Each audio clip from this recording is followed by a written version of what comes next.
I'm a teacher at a primary school. My class is the beginners. My pupils come from many cultural backgrounds and different levels of income. The first day of school. A widening life, a new world.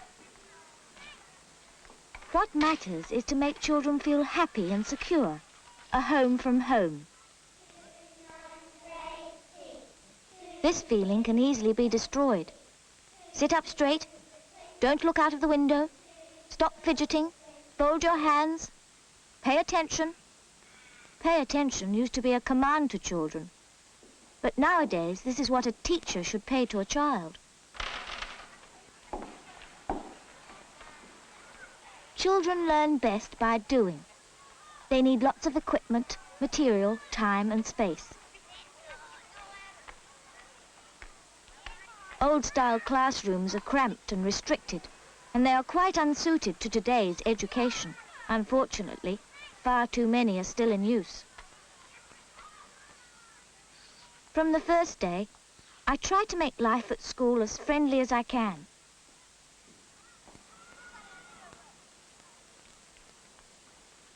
Parents are responsible for seeing that their children get safely to school. Should this responsibility stop at the gate? Some parents think so. But a child can only receive a full education if parents help. Some children go to old schools, where it's difficult to use up-to-date ways of teaching.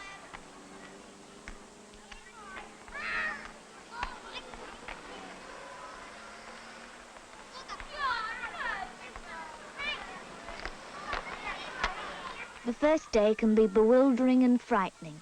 For many, it is the first separation from their mothers.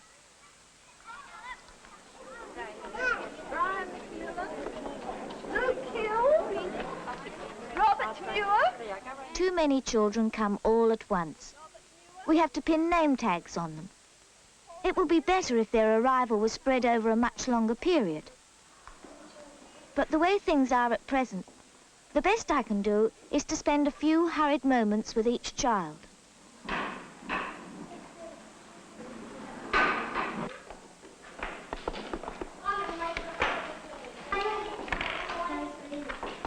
With proper kindergarten so scarce, few children have had the opportunity of learning independence.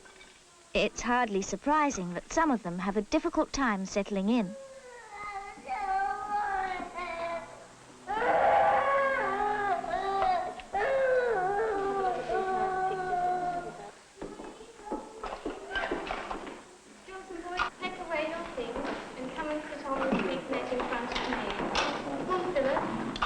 When children are actively learning, they're naturally noisy. We don't discourage this. We try to establish self-discipline instead. My hands are going to tell you to do something. Don't you do anything, you put your hands in your lap. Because this is something very, very special. When I clap 2 times, it means that you stand up. It sounds like this. Now stand up. Let's see who's standing very tall.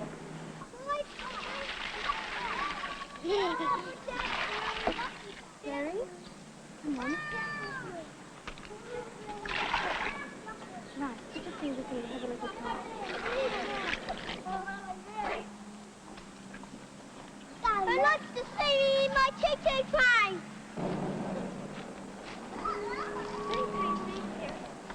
This first day approach should continue all through their school days. Let's see how last year's children had progressed after only 7 months.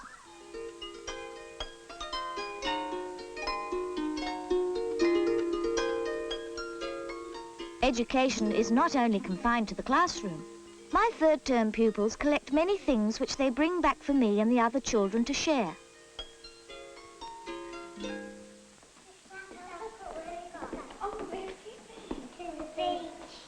This sparks off new topics, which we use as a basis for learning.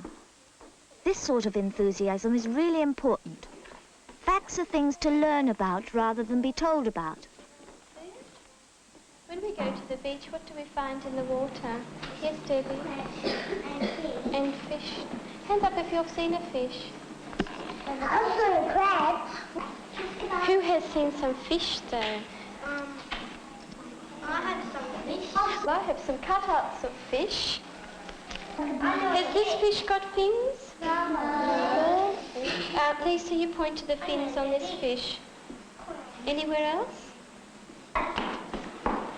Oh, Mark went fishing quickly. He was very quick to catch his fish. What does your fish say, Mark? Can you clap 8 times? 1, 2, 3, 4, 5, 6, 7, 8. Help me write the sentence on the board. You ready, Dean? You got your pretend pencil?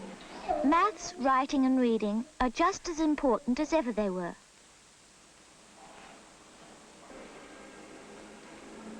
But while learning one subject, others are being introduced. For instance, while preparing for an outing, it becomes important to instill a sense of safety. So what do you have to take to the beach? A duck. What sort of a duck? A swimming duck. What do you do with a swimming duck? You put it around you. We use it for what? To keep the little children safe.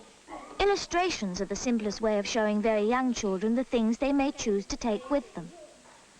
You ready to say this? Sunburn cream begins with 1, 2. Sunburn cream begins with...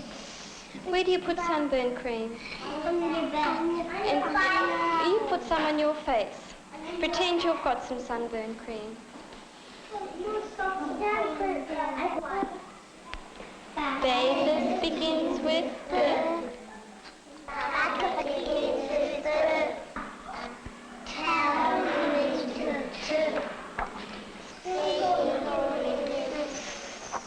And that one.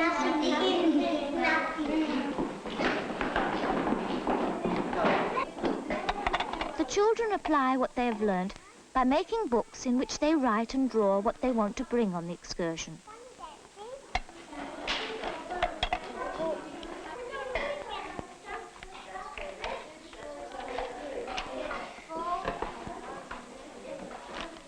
Which is the longest road?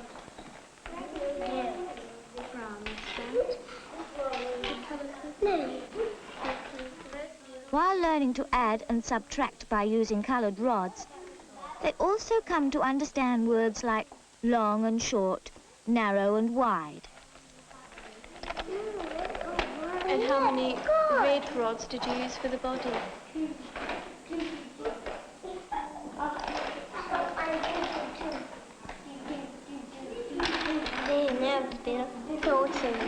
Are they the same size?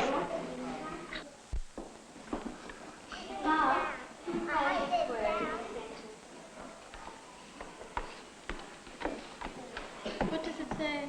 2. Show us your card. What does your card say? 2. Everyone read it. There are many ways of learning to read. The children wanted to know what the word beach looked like, so we made up the sentence, "We are going to the beach." We are going to the beach. Now what does that word say? Wait. No, you find it. What does that one say? Read it again. We are going to. Good, it says 2. Now let's see if you can remember the other word. There are endless ways for making the learning of words attractive.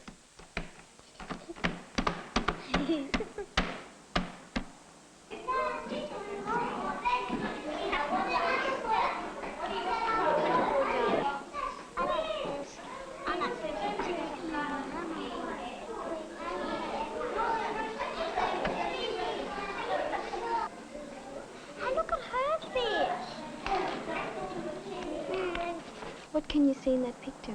Bucket and a spade. What do we do with it? Dig a hole. We know a song about digging a hole, don't we? Here, 1, 2. Digging, digging with my spade. See a great big hole I've made. Now I'll build a castle high, right up to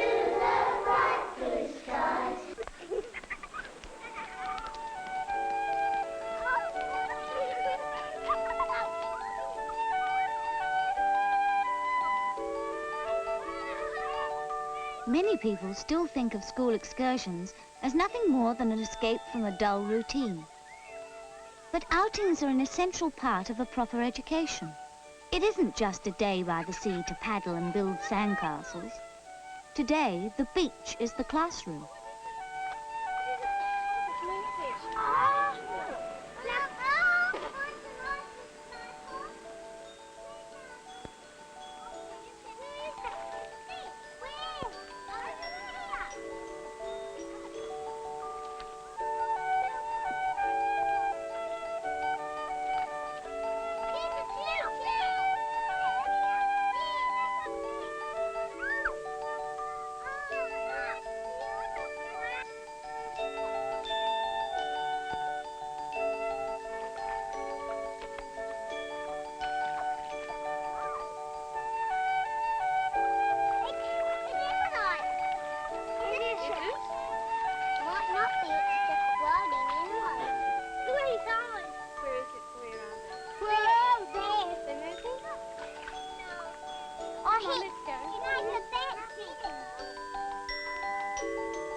The school playground doesn't offer the possibility of real adventure, like discovering a cave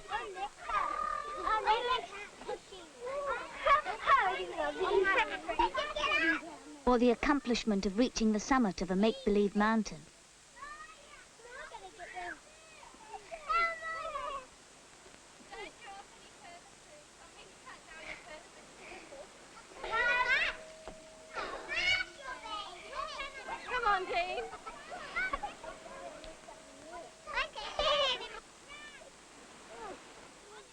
What's that tall building, a child will ask. On an excursion, he can find out for himself.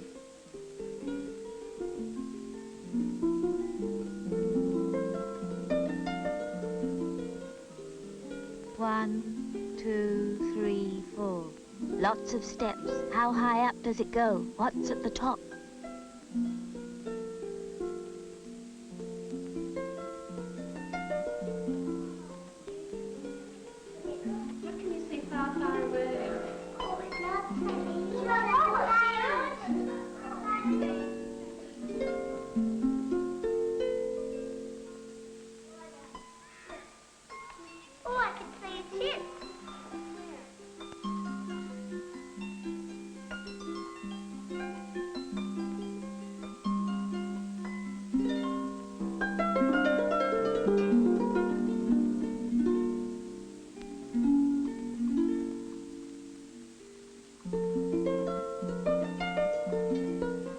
At school, one can only explain that a lighthouse stops ships from running into rocks.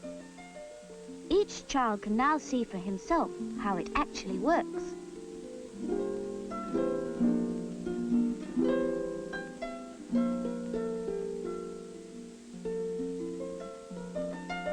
It's a sad fact that many school children never get these sort of chances.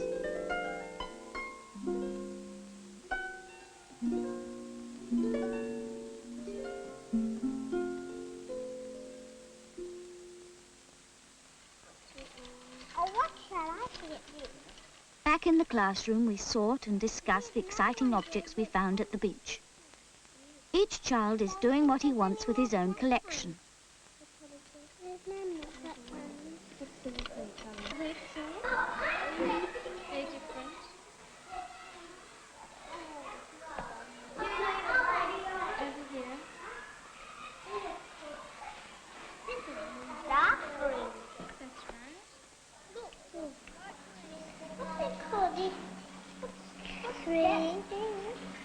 Learning now means sorting or grading shells into different sizes, stringing them together and counting, or feeling the slippery seaweed.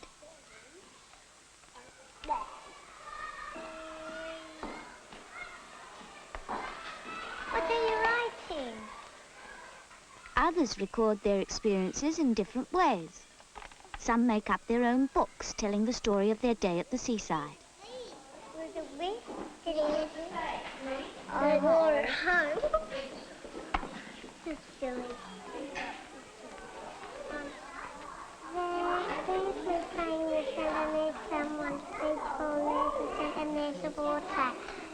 of a day was it? A sunny day. Yes. Then the fishes. How many fish are there?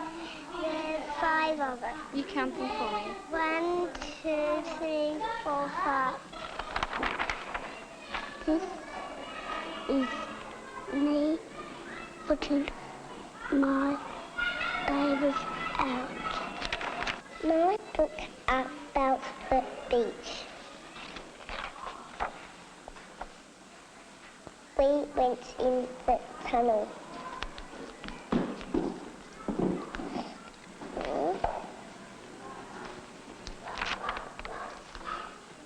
Escalator.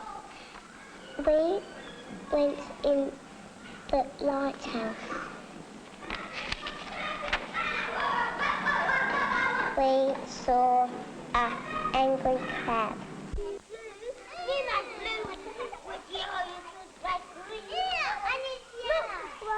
Yes. The shared experience of the outing becomes the shared experience of the classroom.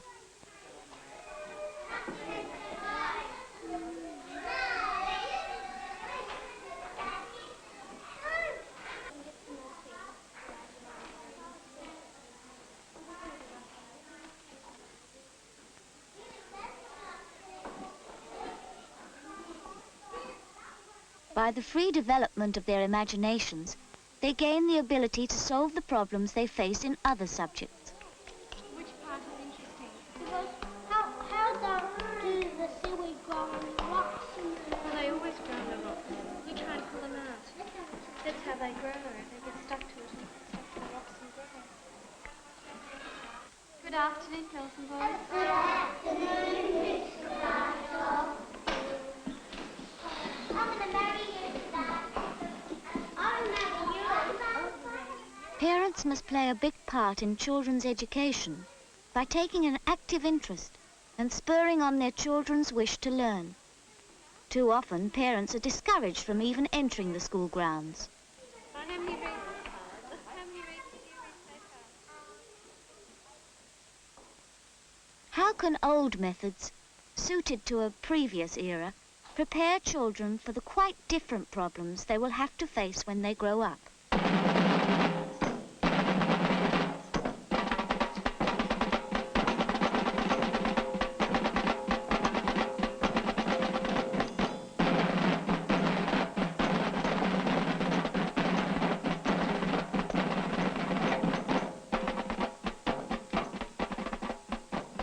Regimentation and fear of the strap are still found today.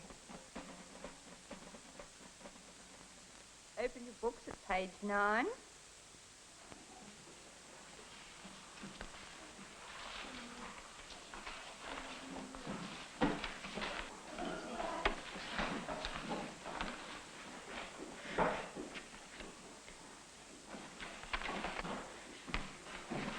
Robert, would you start reading where it says, play the game? Play the game. Make the train blow the whistle. Off goes the train.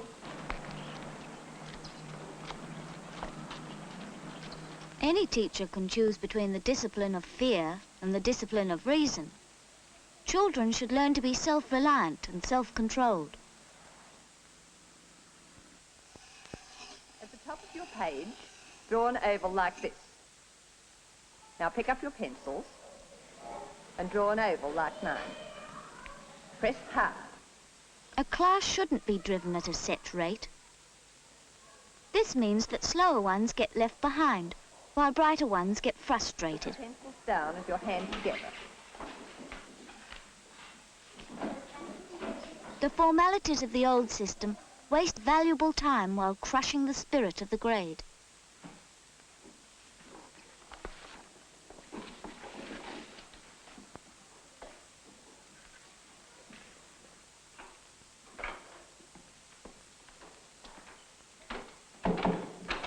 If teachers and parents want the old ways, then the old ways will continue.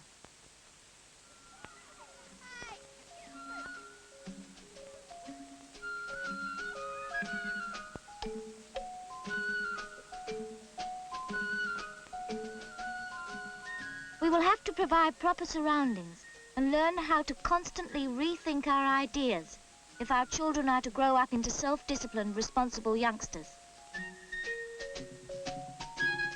The environment of a school is all important. Here are children developing, surrounded by trees, bushes and flowers, not barren asphalt playgrounds.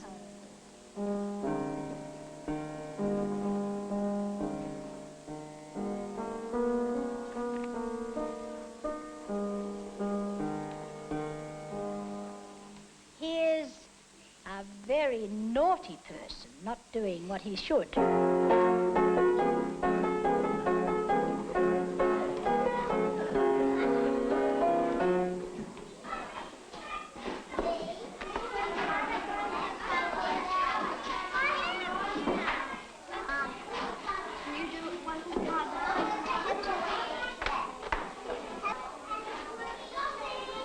Schools can be designed to give pupils a good start. We shouldn't ask children to spend their days in conditions their fathers wouldn't tolerate at home or at work.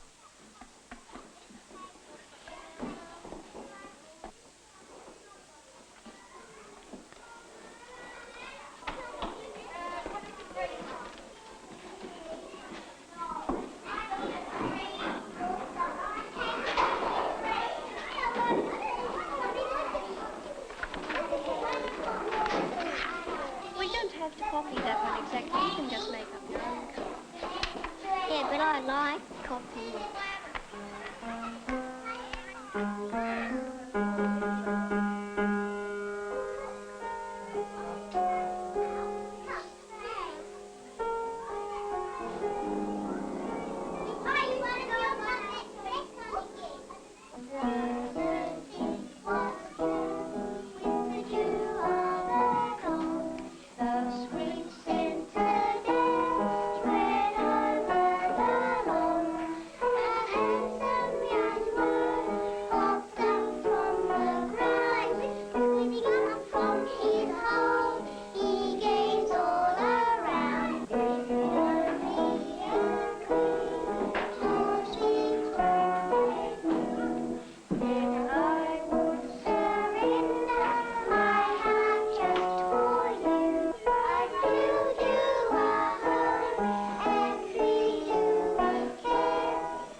If a school like this represents the atmosphere most suited to education, then the time is long past to replace old buildings and old ways.